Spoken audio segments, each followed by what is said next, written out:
Në një shtëpi të vogël buz lumit shkumbin, në një lagje të qetë të Elbasanit, mëngjesi kishte ardhur i zymë, si çdo herë që afrohej tetori. Era frynte butë, por në ajër kishte një lloj ftohtësie që ngjante me ndjenjen që liria mbante në shpirt prej shumë vitesh, boshllëk, mungesë, mall. Ishte ditëlindja e saj, por ajo as që kishte ndërmend të ndiste ndonjë qiri. Çfarë kuptimi kishte më? Për 26 vite me radhë ajo kishte jetuar me një plagë që nuk e kishte lënë të shërohej kurrë, humbjen e djalit të saj, Arditit, e kishte humbur në një mëngjes pranvere të vitit 1999. Atëherë ishte vetëm 7 vjeç, flokë gështenjë, me sy të kaltër që rrallë gjendeshin në ato anë. Ishte djalë i gjallë, kurioz, i qeshur. Të gjithë e njihnin në lagje, sepse çdo mëngjes ecte me biçikletën e vogël blu që i kishte dhuruar halla nga Italia. Në atë ditë, Liria e kishte dërguar në shkollë si çdo herë tjetër. Por ai nuk ishte kthyer kurrë. As atë ditë, as më pas, policia kërkoi, media u përfshi, fqinjet flisnin, por pas disa muajsh gjithçka u shua. Dosja e humbjes së Arditit u mbyll si fëmijë i zhdukur në rrethana të panjohura, por për Lirin, çdo ditë që kalonte ishte një plagë e re. Nëna nuk dorëzohet kurrë, edhe kur bota të thotë mjaft. Ajo e kishte kërkuar në çdo qytet, kishte dërguar letra në çdo institucion. Kishte shitur stolitë e saj për të paguar hetues privat. Asgjë. Si të ishte zhdukur në ajër, burri i saj, Fadili, kishte reaguar ndryshe. Ai kishte heshtur. As lot, as britma. Vetëm heshtje. Një heshtje që e friksonte Lirin më shumë se gjithçka tjetër. Pas disa muajsh, ai nisi të pinte. Më pas nisi të zhdukej për ne të tëra. E kthehej i lodhur, me sytë të skuqur dhe me duart që i dridheshin. Kur ajo e pyeste ku kishte qenë, ai përgjigjej gjithmonë njësoj, po kërkoi djalin. Por Liria e ndjente që diçka nuk shkonte. Ishte ajo ndjesia e nënës që zgabohet kurrë, si një parandjenjë që të ndjek, por nuk ke prova ta thuash me zë të lartë. Vitet kaluan. Shtëpia boshatisje. Nga dhoma e Arditit nuk ishte asgjë, as librat, as rrobat, as lodrat.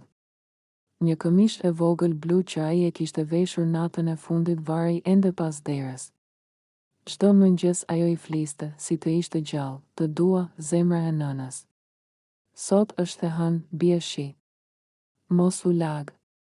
Dhe pastaj qante në heshtje, Fadili ndërkohë kishte ndëruar jetë 10 vite më parë. Zemra, thanë mjekët. Por në varrim, Liria nuk kishte qarë. Kishte qëndruar e ngrirë, si një grua që nuk ndjen më asgjë. Ndoshta sepse brenda saj diçka i thoshte se me vdekjen e tij kishte marrë fund çdo mundësi për të zbuluar të vërtetën, por atë mëngjes tetori. Ndërsa hapi derën e oborrit për të marrë gazetën, gjeti një zarf të bardhë pa emër. Ishte vendosur në nder, me një kujdes të çuditshëm. Brenda kishte një letër të shkruar me dorë. Nuk ishte dorë gruaje.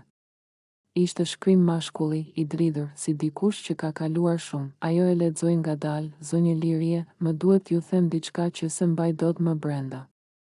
Jam plakur dhe nuk dua ta marr këtë sekret me vete në varr. Djali juaj nuk është humbur. Ai është gjallë. Dhe unë e di ku është. Por para se t'ju them gjithçka, duhet të më takoni. Mos e tregoni këtë letër askujt. Ju pres në lokalin Vlerina, afër stacionit të trenit, nesër në mëngjes në orën 10. Një mik i vjetër i Fadilit. Letra i ra nga duart. Zemra i rahu fort. Për një moment mendoj se ndoshta ishte ndonjë mashtrim. Nuk ishte hera e parë që njerëz të çuditshëm përpiqeshin të përfitonin nga dhimbja e saj. Por shkrimi kishte diçka të njohur. Ishte si ajo dorë që kishte parë dikur në një flet që Fadili e mbante të fshehur në sirtar. Një emër i harruar i kaloi në përmend, Iliazi, një shok i vjetër i burrit që kishte punuar me të në tregun e makinave të përdorura në Tiranë. Ajo se kishte parë më që nga viti 2000, atë natë nuk fjeti fare. Syt i rrinin ngulur në tavanin e vjetër që kishte marrë ngjyrë nga lagështia. E kaloi gjithë natën duke menduar, po sikur të jetë e vërtetë. Po si kur Ardi të jetë diku, gjallë, burr tashmë? Po si kur ta ketë parë? Dhe pse tani, pas 26 vitesh, në mëngjes, veshi rrobat më të mira që kishte. Një shall gri që ja kishte dhuruar Ardi në ditëlindjen e saj të fundit me të. U nis në këmbë drejt stacionit të trenit, në kafenen Blerina, ora ishte 09:58 kur u ul në tavolinën e fundit, afër dritares. Ndjeu aromën e kafes dhe duhanit. Pas disa minutash, një burr rreth të 70 thave u afrua ngadalë. Kishte flokë të thinjur, duar që i dridheshin, por sytë e tij nuk I kishte harruar kurrë. Ishin të errët, të mprehtë dhe të ngjashëm me ata që kishte parë te burrin e saj. Liria, tha ai me zë të ulët, ajo ngriti sytë. Ilias? Ti je? Ai uli kokën. Po, unë jam. Nuk e di nëse duhet të kërkoj falje apo të them që s'kisha zgjidhje, çfarë flet? Zëri I saj filloi të dridhej. Çfarë di për djalin tim? Ilias I mori frym thellë, pastaj nxori një fotografi të vjetër nga xhepi. Ishte e zverdhur, por e qartë. Një fëmijë me sytë e kaltër, pak më I rritur se mosha që ajo e mbante në kujtesë. Kjo është bërë në vitin 2002 në Itali. Ky është Ardi, ajo ndjeu sikur toka I iku nga poshtë këmbëve. E mbajti frymën, shikoi foton disa herë, gati pa e besuar. Ishte ai. Ishte I biri, si. Si e ke këtë? Mezi foli, Ilias I uli sytë. Fadili e shiti, Lirie, ajo ngriti kokën si e goditur me grusht. Çfarë the? E shiti, përsëriti ai me një zë që I dridhej. Nuk e di si të ta them më butë. Ishin vitet e mjerimit. Kishte borxhe, shumë borxhe. Kishte rënë në duart e disa njerëzve që merreshin me tregti jashtë. Ata I premtuan para në këmbim të një nderi që nuk do ta zbulonte kurrë. Dhe ai pranoi. E morën djalin si adoptim jashtë, por në të vërtetë ishte shitje. Unë isha aty, por s'pata fuqi të ndërhyja. Isha bashkë me ta kur e dërguan në Durrës, pastaj në Itali. I thanë se do të shkonte te një familje e pasur që s'mund të bënte fëmijë. Ai mori paratë dhe më pas, për vite me radhë, e mbajti sekretin. Madje edhe mua më ndaloi ta përmend. Liria nuk fliste. Vetëm sytë I rridhnin lotët pa pushim. Nuk ishte thjesht dhimbje, ishte tronditje, tradhti, tmerr. Ai burr që ajo e kishte dashur, I kishte marrë djalin, mishin e saj, dhe e kishte shitur si mall. Ilias I nxori një tjetër letër. Këto janë disa dokumente që arrita t'i ruaj. Kam emrin e familjes që e mori. Janë në Itali, në një qytet pranë barit. Kam edhe një adresë të vjetër. Nuk e di nëse jetojnë ende atje, por është gjurma e vetme që kam. Ajo I mori me duar që I dridheshin. Pse tani, pas kaq vitesh? Pyeti me zë të lodhur. Sepse po vdes, Lirie. Kam kancer në mushkëri. Se dua këtë barë në shpirt. Dua të më falësh, edhe pse se meritoj, ajo nuk foli më. U ngrit, mori zarfin dhe doli jashtë. Ecte pa e ditur ku shkonte. Zemra I rrite fort, sikur trupi I saj nuk e përballonte më peshën e së vërtetës. Në shtëpi, u ul në dhomën e djalit dhe hapi letrat. Ishin të vërteta. Kishte vula italiane, dokumente të një adoptimi që mbanin datën e prillit 1999. Emrat, Giuseppe dhe Laura D'Amico, Bari, Itali. Në fund të letrës ishte edhe një fotografi familjare, çifti italian me një djalë të vogël, Ardin. Kishte buzëqeshjen e tij të zakonshme, por në sy kishte një boshllëk që ajo e njihte shumë mirë. Sikur diçka mungonte, në ditët që pasuan, Liria filloi të kërkojë. Me ndihmën e një kushëririt në Itali, gjeti një adresë të re të familjes D'Amico në një qytet të vogël pranë Anconës. U deshën javë për të marrë kontakt, por një pasdite e thiri telefoni. Ishte një grua me zë të butë, në italisht të pastër. Përshëndetje, jam Laura D'Amico. Ju po kërkoni për djalin tim, Liria u step. Djali juaj. Unë po kërkoj djalin tim, Arditin. Në anën tjetër, u bë një heshtje e gjatë, zonja, ndoshta duhet të takohemi. Nuk dua të flasim në telefon. Është një histori e ndërlikuar. Ai tani quhet Andrea. Dhe, po, mendoj se duhet ta dini gjithçka. Në atë moment, gjithçka ndryshoi. Udhëtimi drejt Italisë ishte më i gjatë se çdo rrugë që kishte bërë në jetë. Jo për shkak të kilometrave, por për shkak të peshës që mbante në shpirt. Çdo ndalesë e avionit, çdo sekond pritjeje në aeroport, ishte si një thikë që e kujtonte pse ishte aty. Kishte kaluar 26 vite që nga dita kur i kishin marrë të birin, por tani ajo kishte një qëllim, ta shitë sërish, qoftë edhe një herë, në portin e Anconës, një herë e ftohtë deti ja përplasi shallin në fytyrë. Kishte marrë vetëm një çantë të vogël me rrobat më të thjeshta dhe fotografinë e djalit të saj kur ishte 7 vjeç. Asgjë më shumë. S'kishte nevojë për asgjë tjetër. Në stacion e priti një grua mes moshës 50, me flokë të verdha të prera shkurt. Ishte Laura D'Amico. Ajo i buzëqeshi me ndrojtje dhe i zgjati dorën. Ju duhet të jeni zonja Lirie. Më vjen shumë keq për gjithçka. Zëri i saj ishte i butë, por syt i mbante të mbushur me një lloj pendese që e tradhtonte. Ku është ai? Pyeti Liria menjëherë, pa përshëndetje të tjera. Laura u step, pastaj uli kokën. Nuk është këtu. Jeton në Milano tani. Por ai e di gjithçka. E ka mësuar të vërtetën para pak vitesh. Liria e ndjeu sikur zemra i ndaloi për një moment. Ai e di? Pëshpëriti. E di kush jam unë? Laura mori frym thellë. Po. Dhe për vite ka kërkuar t'ju gjej. Por unë se lejoja. Kisha frikë.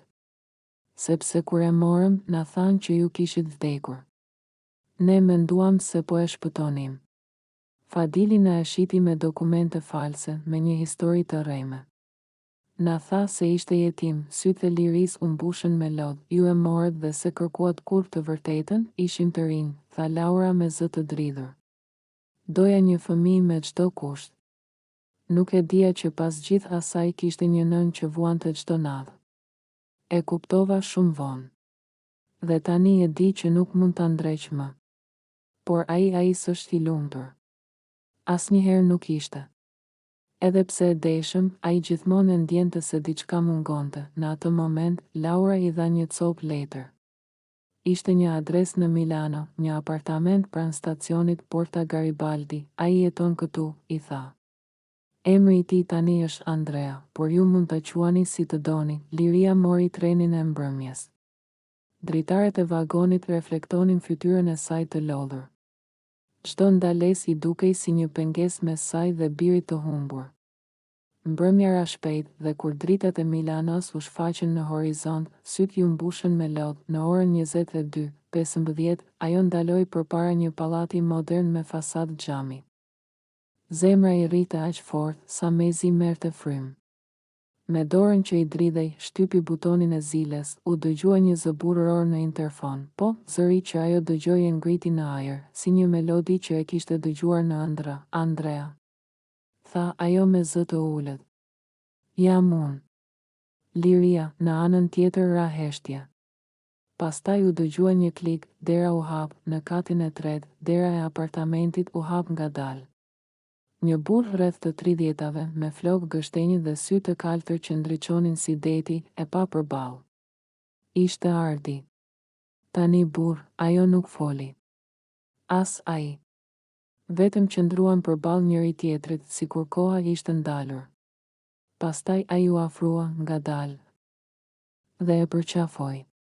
Një përqafim i gjatë, pa fjalë, pa kufi, i mbushur me gjithë vitet që mungonin, të kërkova për vite, përshpëriti ai mes lodhëve. Por askush s'më tregonte të vërtetën. Në moshën 18 vjeç mora dosjen time të adoptimit. Aty pash që nëna ime nuk ishte vdekur.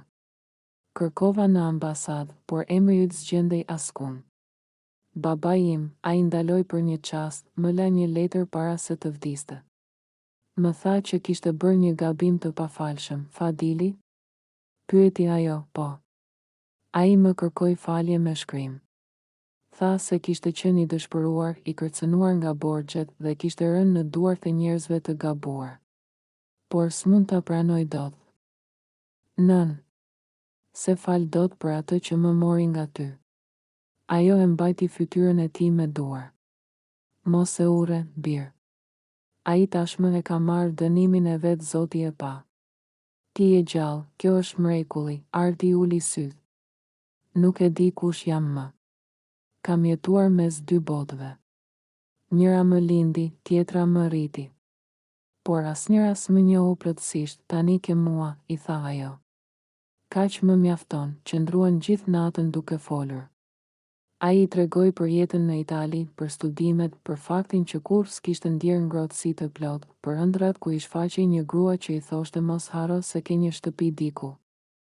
Dhe ajo i tregoi për çdo vit që kishte kaluar, për dhimbjen, për letrën, për Iliazin që ja kishte rrëfyer të vërtetën para se të vdiste.